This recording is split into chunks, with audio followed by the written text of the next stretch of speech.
Bonjour, rebonjour, bienvenue à nouveau, bienvenue Welcome à cette again. session Welcome spéciale to de this la Climate session South Initiative. of Climate South Initiative. We are in the plenary room, but this is going to be a workshop, meaning that we will discuss on very specific topics to close this session with recommendations and even maybe solutions. So no nap, please, and we are expecting your proactive participation. Other guests will join us at session dealing with green sustainable strategies for cities and regions. In the top 10 cities in the world, no African city.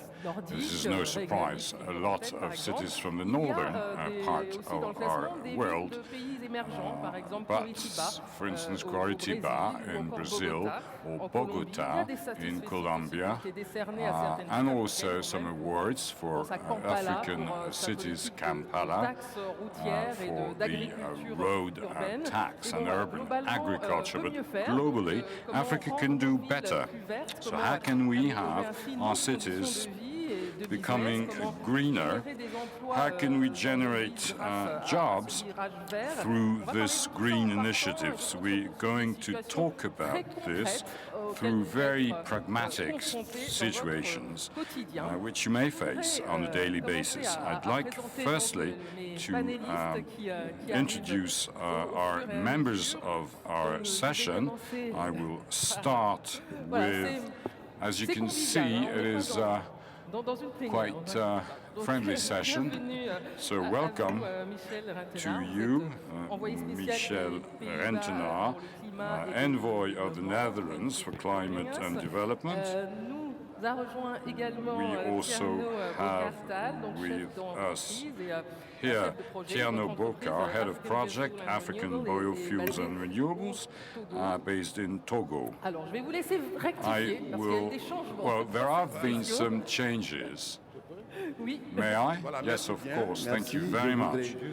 Just this project manager, that was 5 years ago. I'm now the president of the African Biofuel and Renewable Energy Company, which is an international institution managing a certain number of investment funds with renewable energies. All right, thank you very much. I wish that you think about very specific situations that you may ask questions to our different members. So please think and brainstorm, as we say. And coming to you, Michel Rentenaar, I will switch to English. Cities in the world, in this top 10, strangely no Dutch cities. So why not Amsterdam with the bike program, with the transportation plan, which was a kind of pioneer? I don't know this particular index, but there are many indexes. There are definitely the Sustainable World Index, of course, and there's a couple of Dutch companies in the top 5 even, Unilever, DSM and everything. Maybe there's also some reasons for the fact that the Netherlands is very, very small. I mean, there is hardly any space anymore. If anyone who's ever been to the Netherlands will recognize that it is actually one big city. 75% of our population lives in the city. There is an agricultural heart in the middle that we call the Green Heart, but to stay in New York terms is more or less our Central Park. And of course, the world-famous flower industry that we have and all those glass houses, you could say is sort of like urban agriculture. So there's a number of reasons for these kind of things. There are also many examples of very innovative approaches to climate and also to adaptation to climate change. For instance, in Rotterdam, we have created our squares and parking garages in such a way that when floods come, caused by climate change or by rising sea level, we can actually flood those squares. And they were quite famous. The sand motor, I don't know if you've ever heard of that, is a sand suppletion program running along the coast. I was in Gambia this week, where we're also experimenting with the same kind of adaptation models, let's say. But the essence is that all these things are thought of in cities. And it is like a motor of ideas. And I think that's a very powerful thought. And you have the greenest port, harbor in the world. Indeed, Rotterdam is what claims to be or has the ambition to be a zero-emission port, and we're well on the way to actually start linking issues like energy, waste, mobility, all of it together in terms of creating the most sustainable port in the world. Yes. So, je vais saluer Monsieur Jean-Jacques Guilbault qui nous a rejoint. To welcome Mr. Jean-Jacques Guilbault, is Chief Administrative Officer, Executive Committee Member of Total. We now will go towards our audience and see whether there is already a pragmatic, specific issue that you want to ask our members find a solution for. Not yet? Not yet? Well, speed on. Well, while you are still thinking about this problematic, I will now turn towards you, Mr. Guilbault. You are here representing Total. We know that for a long time all companies have been presented as the bad guys in terms of environment, but now you can present numbers of solutions going towards greener cities. What are the types of examples which you could talk, which you could mention to us for an African city, for instance? Well, I would say that the oil companies is a part of the problem or issue if we talk about climate change. Since CO2 emissions by fossil fuels represent an important part of CO2 emissions. But we also, and this is what I want to insist on, we are a part of the solution. The issue for an oil company had to be efficient, had to bring energy to the growing population, be it by numbers, but in need of more energy, urban and rural, and how at the same time facing the issues of climate change. We have a number of solutions on which I can come back later or now, depending on what you would prefer. I will see whether there is already a question, and if not, I would agree with you to present briefly your solutions. But I'd like to have a session as pragmatic and that we have a question here. Bonjour. Good afternoon. Je suis Thierry Essam, I'm from Gabon. I would like to ask the question, this question to the Total person on the renewable energies. When we heard the previous speakers, we were mentioned the problems of climate change, and the General Secretary was very clear. Africa is not fully responsible for this pollution, and today we're talking about species conservation and spaces conservation. For instance, here in Gabon, we've got a lot of elephants, and they cause problems with the neighbor population. The population live from hunting, fishing, and these spaces are now occupied because you want to have the preservation of species. Now, Total thought about possible alternatives for this population not being a victim of issues which they're not responsible for. Second, investment for Total. We talked about every type of energy, but we didn't mention another energy, which is the brain energy. We have been talking about solar energy, we've been talking about a lot of energy, but not about the brain energy. The brain is the major engine, isn't it? The brain created nuclear energy. And, can you be more specific to the question, please? Now, all these companies, which have a lot of means, should help the governments of developing countries, of emerging countries, so that we can develop brain energies. Thank you very much.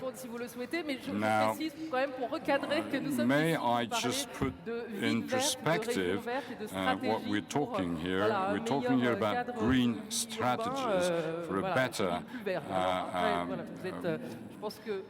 way of living in cities. Well, I'm sure that this person wanted to have a special message to you, but please, let's come back to the issue. Well, the question is excellent, though. Yes, indeed, the human brain has no limit. And there are a number of issues which we only see a part of the answer. And I'm sure that tomorrow engineers, researchers will continue to find solutions because there is no limit to intelligence and to imagination. We've seen examples from our Gabonese youth here. The inventivity is huge, and it's true also for energy.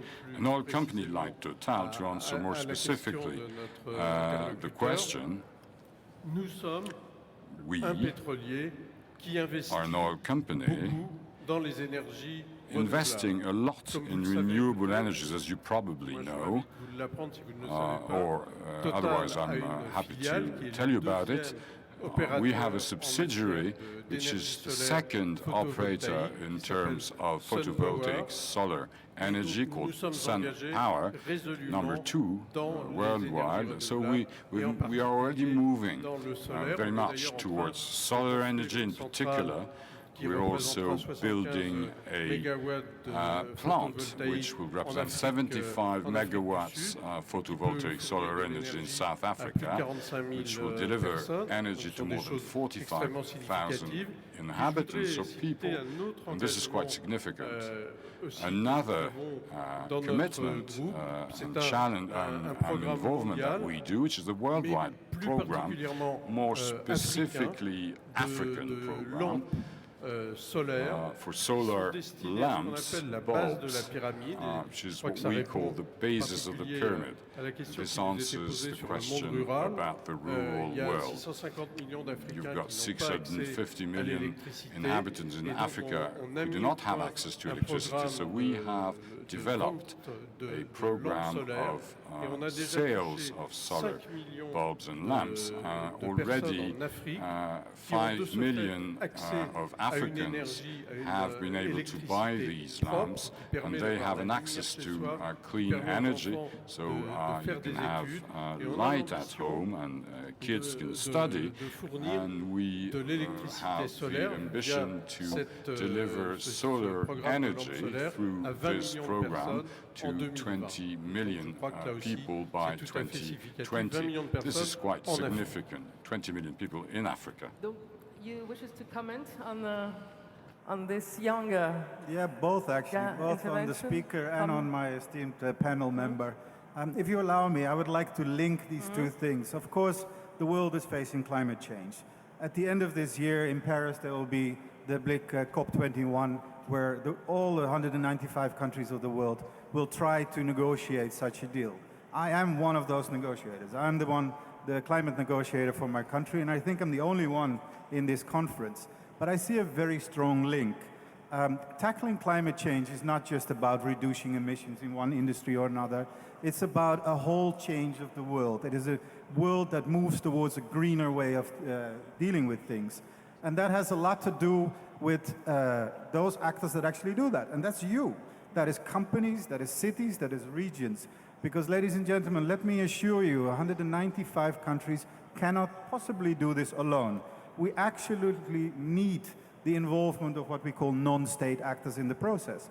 However, the processes, these international negotiating processes, are really not very susceptible to that. We've pushed hard, my government from the Netherlands has pushed hard for that involvement, but it's always difficult to actually get them into the room.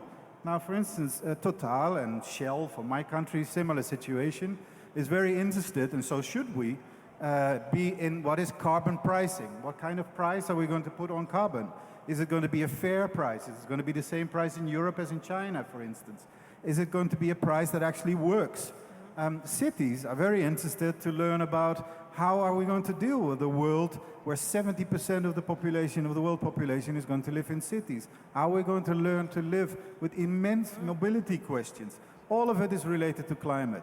But where can we link those things? Right, basically, I think it is by us, governmental negotiators, actually opening that door to cities, to companies, to regions. For instance, in New York, we have organized, it will happen, a dialogue between businesses and ministers on carbon pricing. Because it's not enough just to be in conferences like this and to claim it should be like this or it should be like this. No, what we need from companies is actually hearing what kind of text would you need in the Paris Agreement at the end of December to actually change your ways and to change your investment patterns. That is going to be what is going to be a meaningful difference in the world. And the same is true. What is the place of cities in all that negotiating text, which reads like rubbish, of course, for an outsider, but for us is very important. This is a crucial moment in history where we have a chance to change the ways, but we cannot possibly do it alone by government negotiators. We need you in the audience, cities, companies, and regions. So I'd very much like to call upon all of you, be part of it. Talk to your negotiators. Tell it what you want. What is it that you need from us? What should that world agreement on climate in Paris later this year look like? And in that way, I think you don't only help yourself, you also help us negotiators, but most of all, you help tackle climate change in the world. C'est pour ça qu'effectivement, c'est important de pouvoir partir de situations très concrètes. Et donc, je vois des questions, en effet, qui, dans la salle, des cas, des problématiques que vous souhaitez exposer. Ça peut être voilà, l'accès à l'énergie qui ferait votre business, ça peut être la question de l'habitat écologique. Donc, mademoiselle, I may not know yet. Au deuxième rang. Yes, miss. The second row. Bonsoir, Manaï Amel. Good afternoon, Mayani Amel, Tunisian, living in Gabon. Ma question, My question, we were talking about awareness and concrete and pragmatic action. Oil and forest industry sector is by nature polluting. So you can give grants so that it gets better. But within the companies themselves, what are the very pragmatic measures so that, for instance, liquid waste, gas waste, solid waste, which is the result of the production of this sector, be at minimum? Second, if I may ask a second quick question. Very pragmatically, here in Gabon, as I live here, I didn't really see the creation of green urban spaces. Of course, in Gabon is the second place after Amazonia of such a big forest, but in the cities themselves, there are no real urban spaces, green spaces. Well, the question of green urban spaces is a very relevant question. Could you answer, because is there also a kind of cultural factor?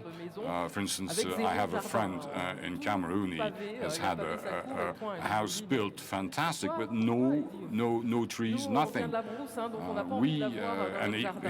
asked him, and his answer said, "I come from the forest. Don't want to see any forest in my garden now." Well, I just wanted to say that the urban rate in Africa is now at 40%, will be at 70% by 2050, with 1 billion inhabitants living in cities. How can we implement an economic strategy and an urban planning allowing to have cities which are acceptable, which what we call smart cities, smart regions? To do so, as far as we, SABER, are working, we see how we can support local policies to work on 3 levels. The electricity level in the world, 75% of energy consumption comes from the cities, 18% of electricity is cities, and 53% of CO2 emissions come from the cities. So, as you can see, cities is truly a key element in the coming negotiations. What have we done to support the cities? We've worked on the buildings, on waste management, and how to increase the efficiency of energy. We, for instance, created 31,000 lamps in the streets to light the streets with solar energy. Street lamps, and we're doing that in public buildings, and this will eventually spare 80% of the current consumption. This is the problem we face in our cities. Electricity is the true means, so we have to look at what is the most efficient mean to light the city in the same way, but with less cost and less consumption of energy. Now, coming to waste management, putting in place industrial sites where wastes are recycled with positive sites, what we call positive sites, we can come to what we call smart cities, where it's a good place to live. We have already in Africa a good dynamics. Mayors are aware of that. Now the question is to see whether the political will is here and how can the governments support us. Dakar, for instance, is one of the first African cities which has implemented a climate program. Are there questions in the city, in the audience? Good afternoon. My name is Charlotte. I come from RDC and I'm a consultant at the World Bank. I just wanted to mention something and ask a very quick question. You gave the example of Cameroon, where people don't want to have any more garden at home. Now, there's also the possibility of implementing something on the roof, like in my country, where we have implemented on the roofs, for instance, painting. But my question is this one. On a 45 degrees roof, what is the technology? I come from Congo. How can, with a 45% angle roof, how can I have vegetables on my roof, which will help not only my home, but the whole city? You can also have incentives for new constructions with having roofs that are horizontal and then having growing lawn, for instance, on the roofs. So that's all the topic of fiscal incentive. Well, this is a question of urban planning. If we can Ça permettrait build seulement de faire des toits positive ou des jardins, mais buildings aussi ça if devrait we not servir à only quelque to chose. have roofs and Je crois gardens. que tout ce que nous If- devons faire aussi bien I un guess immeuble what we need to do in terms of buildings, in terms of waste management, to recycle it into energy and geothermy, I believe that this is much more positive. Now, gardens laying out is more urban planning, not only for it to be nice, but your house in the long term should become, in a way, autonomous energy-wise. For instance, with solar energy, recuperating water, recycling water, a well, for instance. With that, you can recyclage des eaux de pluie, des eaux usées aujourd'hui, take care of your garden. sont réutilisées pour Wastewater, for instance.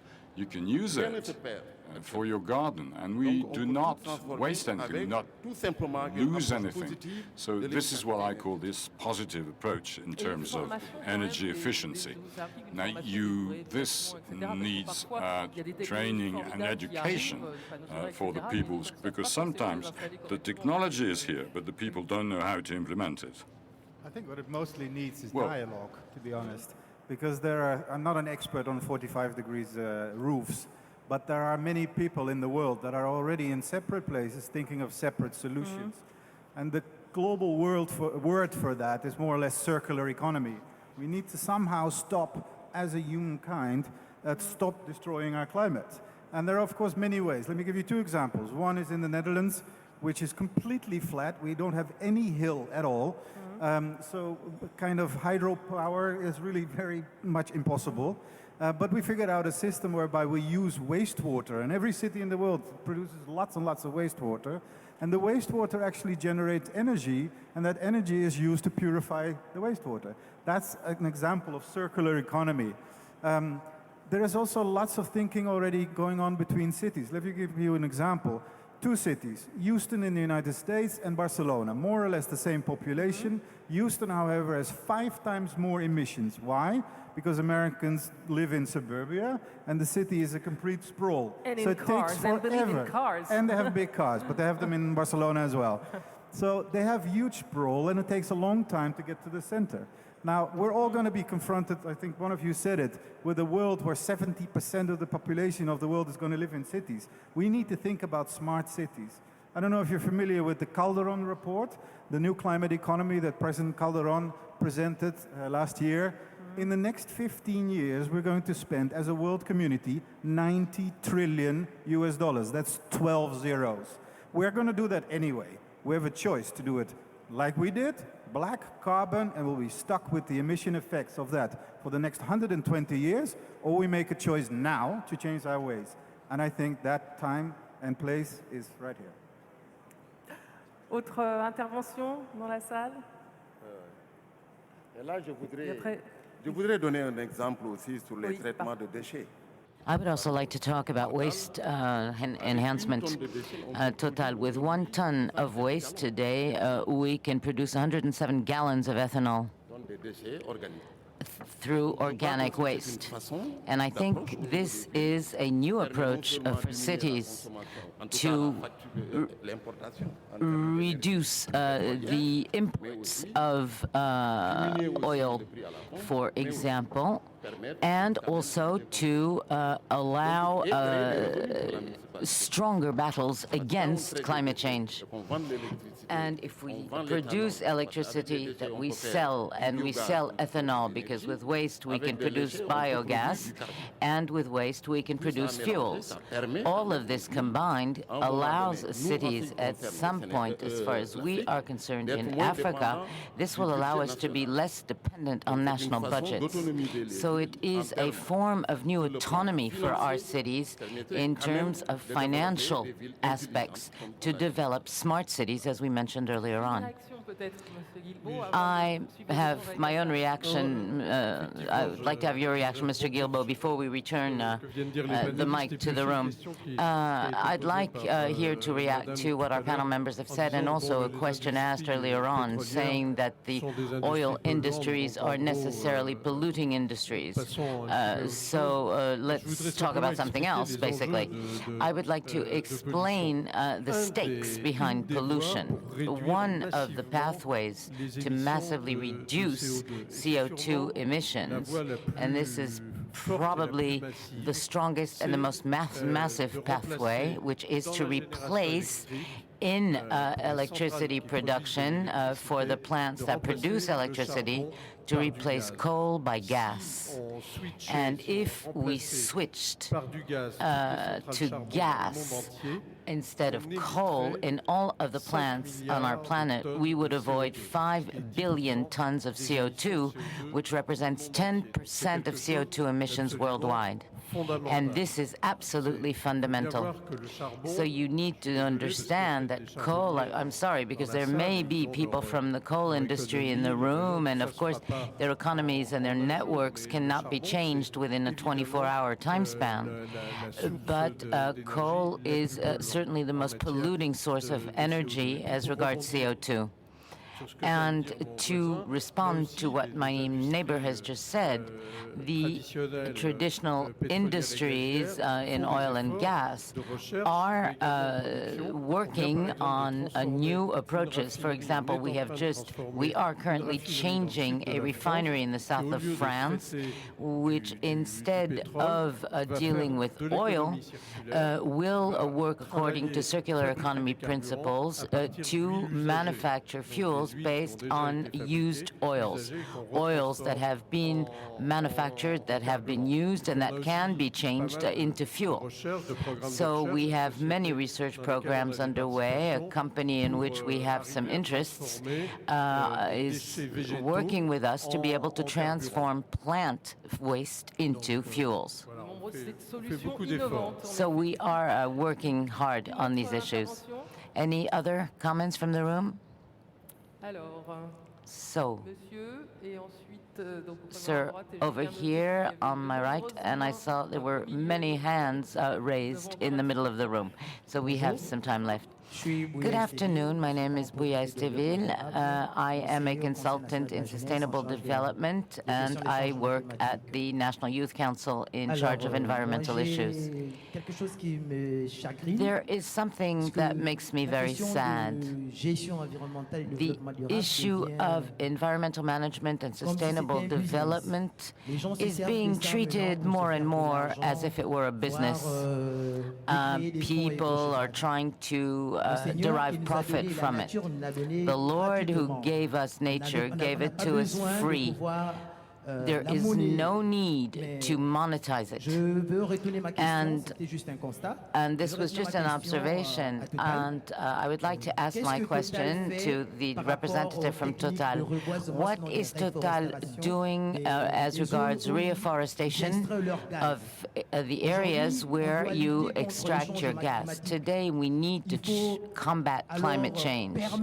So we must therefore authorize reforestation. We need to protect wetlands. What is Total doing in this regard, particularly in the interest of populations?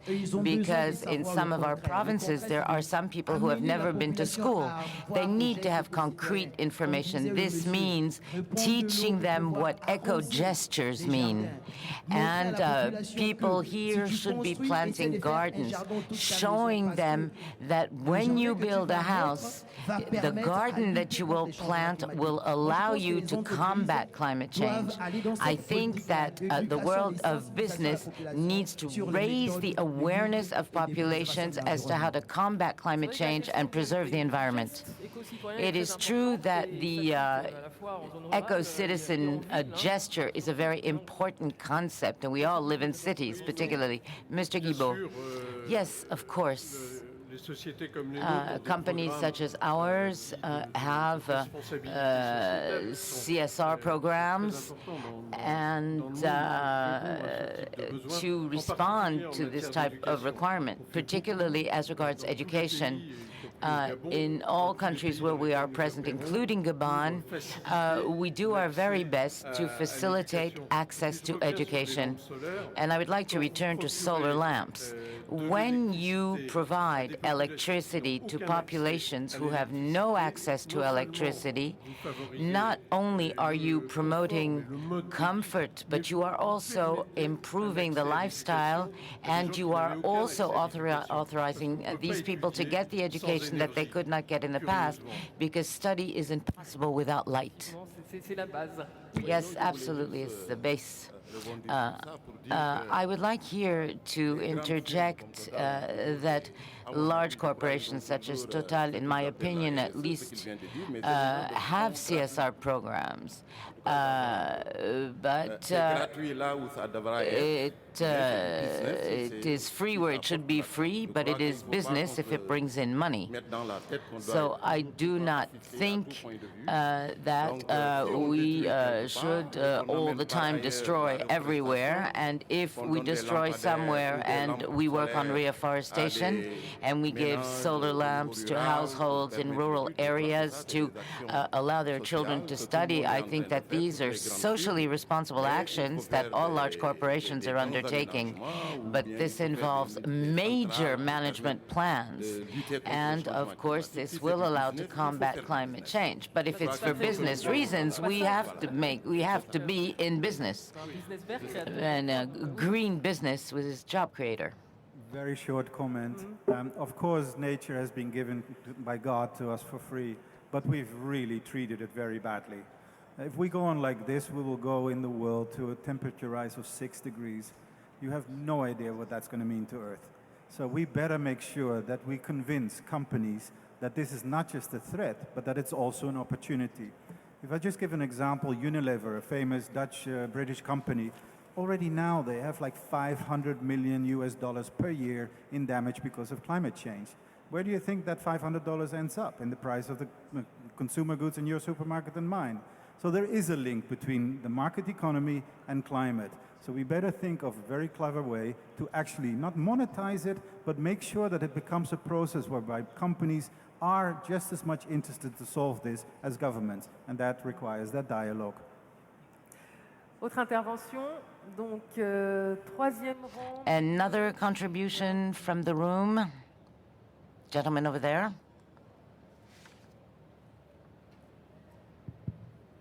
Merci, madame. Thank you. Je suis Albert I am Albert Maubin. Je voudrais vous demander de me permettre. I would like to ask you to authorize me to be slightly rhetorical. If your rhetoric is short, absolutely. Si ce ne serait pas une question, ce serait une suggestion. If this is not a question, it may be a suggestion. La question de gestion. The issue of population management as regards housing, de gestion de l'environnement, as regards environmental management, l'émergence et la prospérité. Are in favor of emergence and prosperity. We are residents of a continent where we sometimes talk about reconstruction, which I consider to be redundant. Why? Because after having built, we destroy again. And how do we do that? Either by war. We can, of course, build a home. We can protect the forest or the environment. But when war is declared in Côte d'Ivoire, in Mali, in Central Africa, and more, everything that we have built will be destroyed. This is, of course, associated with the fact that weapon manufacturers present on other continents, in Europe, in Asia, sell these weapons. I fear that we are deviating from our initial topic, sir. No, I am talking about people protection. And I would like to say, will the international organizations who allow you to develop your context, the Court of Justice, the International Tribunal, and so on, also do not solve the issue of the sales of weapons to countries that for the moment need more housing unit construction? And this is a question between manufacturer and client. Once again, as I was saying, if it's not a question, it's a suggestion. I'm sorry, sir, we have only 3 minutes left, and we need to conclude with clear recommendations. Time is elapsing, so I am going to ask from all three of you a brief comment. We have understood that many factors here are involved as regards greener lives. And what is most important, what are the priorities which will allow us to conclude this session? And thank you very much, sir, for your contribution, and we will now need concrete recommendations. My recommendation, as we said earlier on, concerns CO2. I think that the upcoming COP21 should allow the African populations to express their requirements. What we want is to have a carbon sink that is interesting with a very lucrative price. We've also been talking about clean developments. Madame Royal said yesterday that Africa only represented 3% of these CO2 emissions. If we fight to make the price of carbon a factor of development, both in cities and in regions, because with decentralization today, development is done by the base of the population.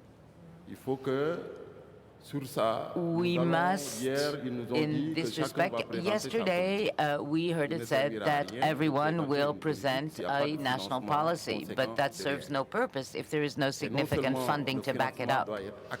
And not only must this funding exist, but it must be easy to access through flexible and simplified mechanisms. Carbon, we are at 3% because our equipment is complex. And I think that if it remains complex as regards HR management, expertise management, and particularly training and capacity building, then we may return from COP21 without having done anything. So it has to be a fixed price that is set for carbon, and to consider it as an element and component of sustainable development, both for cities and national wealth. Mr. Guilbault, and the concluding word to our friend from the Netherlands. I am absolutely in agreement with my neighbor.